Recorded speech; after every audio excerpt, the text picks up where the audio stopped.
It may be no coincidence that his last name is Singer, because I'm pretty sure I just witnessed his swan song when it comes to the X-Men franchise.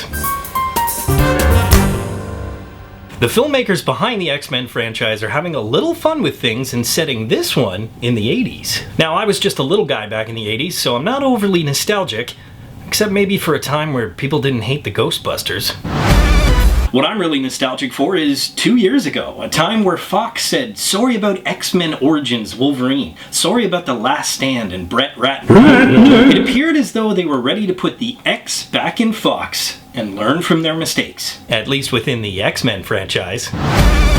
And that's seemingly what they did. They made the very solid The Wolverine. They brought back Bryan Singer to the director's chair to make the critically acclaimed Days of Future Past. They even let ex-writer Simon Kinberg basically rewrite his own timeline and erase his own mistakes. Amazing! So, what are they going to do with this clean slate? Well, I don't think that the erasers that they used were 100% effective, because this slate ain't all the way clean. Let me go on record as saying I hate what this new X-Men trilogy has done with the character of Mystique. Now, I understand, they got lucky when they cast Jennifer Lawrence before she was in The Hunger Games, but Mystique was never meant to be the franchise, the central character, or a role model to younger mutants. This is not a peacock-colored Mockingjay, if you get the reference. They did the same thing with Wolverine in the original trilogy, to the point where he's leading the team in X-Men The Last Stand. Now, I understand, they're big-name actors, they're interesting characters, hell, I even look forward to the third Wolverine film, but let's not make these characters something they're not.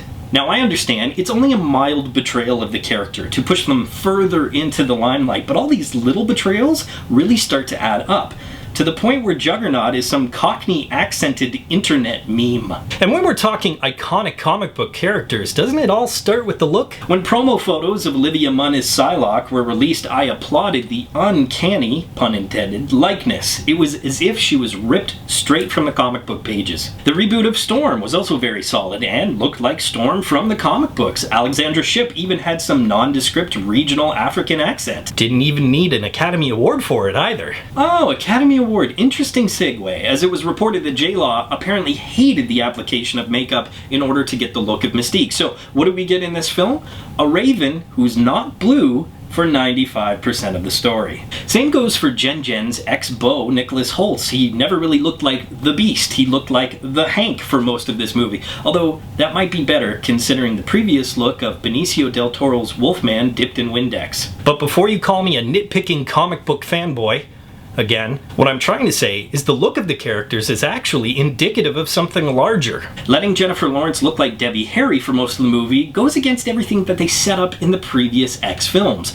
Where's the woman who joined Magneto's Brotherhood, who told Nightcrawler that she wouldn't hide because mutants shouldn't have to, and the person who coined the phrase mutant and proud? And don't get me started on the bullshit that is Beast's magical serum. 2 films in a row, they took the easy way out with that crap. Thank God they at least got one character right throughout the entire franchise, and I truly believe that this is one cinematic superhero legacy that created an antagonist who is actually more layered and more interesting than any hero on the screen. Once again, Michael Fassbender gives an absolutely brilliant performance as Eric, or Magneto if you prefer, as we see yet another touching and tragic story of this man just trying to live a peaceful life in Poland with his new wife and daughter.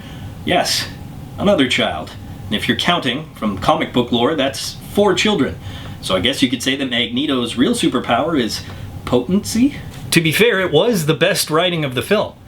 Maybe the only good writing of the film. This particular subplot was heavily borrowed from Magneto #0, a limited series in the mid-90s, and I'm really glad that Simon Kinberg heavily borrowed from more talented writers, because these scenes were beautiful. The emotion was so palpable, and I really felt and sympathized for Magneto. With a talented actor like Michael Fassbender, that makes Magneto for the win.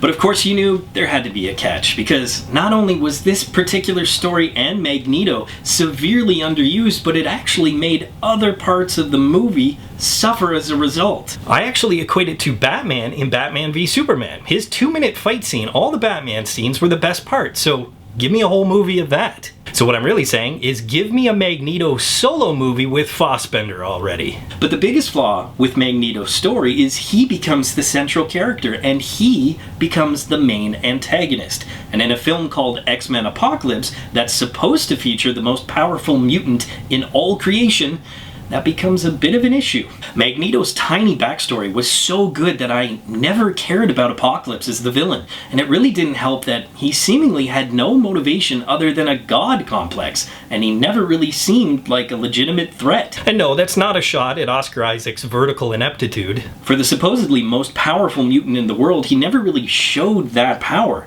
Instead, he was the mutant whisperer, making other mutants reach their potential like some blue Egyptian Tony Robbins. Except shorter. Okay, that was a shot.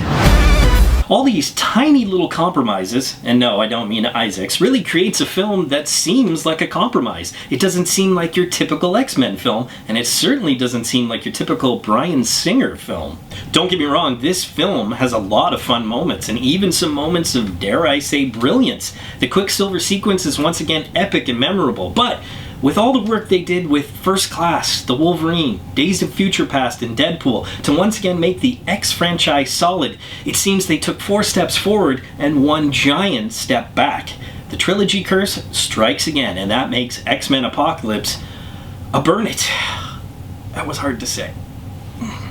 Poll question, it's a little bit different than most poll questions. What do you think Fox should do with the X franchise? Should they move forward as planned with new X-Men films in the 90s, X-Force, New Mutants after Deadpool 2? Or should they scrap all their ideas and move forward with Marvel's help? As always, leave your answers in the comment section below. Be sure to subscribe to Real School, follow me on Twitter, and of course, if you get anything out of Real School, you can always give a little back. Just click the link and you can become part of my Patreon team. But until next time, school's out.